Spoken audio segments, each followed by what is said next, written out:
ntabwo ndi mu bazajya mu ntara njye muzansiga mu mutwa. Twemeye ko Kigali atari iyacu tukayisigira ba nyirayo. Abo uri gushaka kwita ba nyirayo se bavukiye amezi angahe? Amezi 9. None se waba utekereza ko njye naba naravukiye atatu nk'ay'inkoko? Abazatura muri Kigali ntabavukiye 9 ariko yo kaba afitanye isano na ya saa ya 9 yo muri 2000. Gihe abatunzi ibyo ngendirira baremwe n'iyamanze ntabwo neze kugira ubwoba. Nutagira ubwoba ariko uzagira ubukene buzagukura muri Kigali uyisigira abakize. Kuki se utumva ko ubwo nzaba ndi mu bantu ba mbere batuye ahantu heza kandi bafite amafaranga menshi nka Yaroke? Ariko ubwo ujya wibuka ko utanize ngo urangize amashuri. Gukira no kwiga bigahurira hehe? None ubwo buke buzagutuza muri Kigali uzabugeraho ute waracikirije amashuri? Kumva ko abizeye bo bonyine batunze amafaranga nkayo nzatunga. Iyo batunze ariko nubwo bayatunze nta yabo sazaba yabo. Buriya gutunga amafaranga ni ibintu biciriritse kuko n'injiji zirayatunga. Iyo mpamvu none nawe bifitiye icyizere uri muri izo njiji zizibwira ko zizatunga amafaranga. Injiji niwe wumva ko nazatunga ifaranga kandi ndi umwana w'Imana. Ntabwo nkwiye kugira impungenge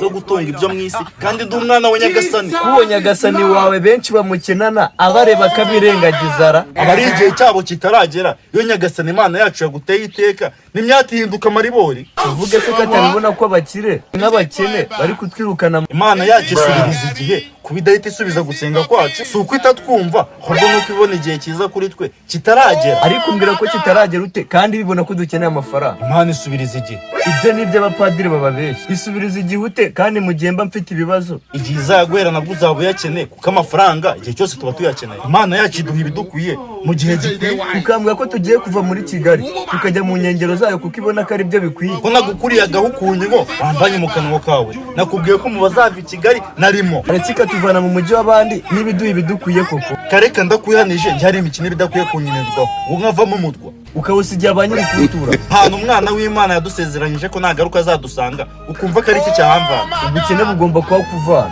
Wowe negerereje mu mutwe ntiyakemera ko nyina kuko yamaye isezerano cyo kuhansanga. Bimaze iki ko bazasanga waranangukiye mu murwa umutegerereje? Kumva ko nananguka umukiza wanjye ataraza nibibaho kereka nimusanga mu ijuru kandi nabwo mwagerayo napfuye. Unumva utinya gupfa kandi we yaragupfiriye ubwo uri muntu ki? None nje ndapfira nde? Wamfiriye ko mutegerereje mu mutwa fuya kayitaza. Urumva namubona ute? Ko numva Kigali uzayiboreramo niba uyitegereje musumba byose. Umuntu utaguha n'akazi ngo umutegereze ufite icyo ukora. Nubwo nta kazi Imana yari yama ndayishimira ko ubwiza byishiye amazi. Ibyiza bihe wanjijiwe nubwo bucucu bukuze mu mutwe cyangwa ubuhazi bitaka. Injiji ni wowe ngo tabuhora ushinja uba waningure dimwe bikujya he. Imana yamaye ubuzima n'ibindi byinshi byiza. Kugiriye muwe nari nyo. Urarinda uzinjirira nazigusabye wazigiriye ukandeka. Ndebe rubyiruko rwa Kagame rudafite n'akazi ariko rufite inzozi zo gutura muri Kigali. Uvuze neza nta kazi mfite ariko mfite ibyiringiro yamanze uko nzabaho biranditse. Byanditse ngo mbyisomere muri jenda ya Nyagasani. Reka nigire muzanjye musigire jenda yawe na Nyagasani. Utangire usezere Kigali kuko uyirimo utayirimo. Ko ndayisezera kandi umukire profete ari gutanga amafaranga. I Kigali ibintu n'uburyohe. None se kumva yatanga bivuze ko ari buyeguhe haraho bamuhinzi. Buzwa nande kuyama. Umukire profete Joshua nivumburiye ntago yabura ubuma amafaranga kuko ndakenyeye. Kuko so profete Joshua amafaranga aratanga byanyabyo. ATM machine profete Joshua izina ni ryo muntu ujya kwitwa umukire kuko ukize arayatanga cyane. Bisabe cyo kugira ngo ndebe ko nanjye yayama kuvuga izina rye gusa maze akakumenaho kashi. Ibyo bintu ubwo birasengeye kuvuga profete Joshua akagwa amafaranga kuko wamuvuza gusa. Birenze gusengerwa ni ibintu bitagatifu. Profete Joshua Kashimane ATM machine aje ari igisubizo ku Banyarwanda.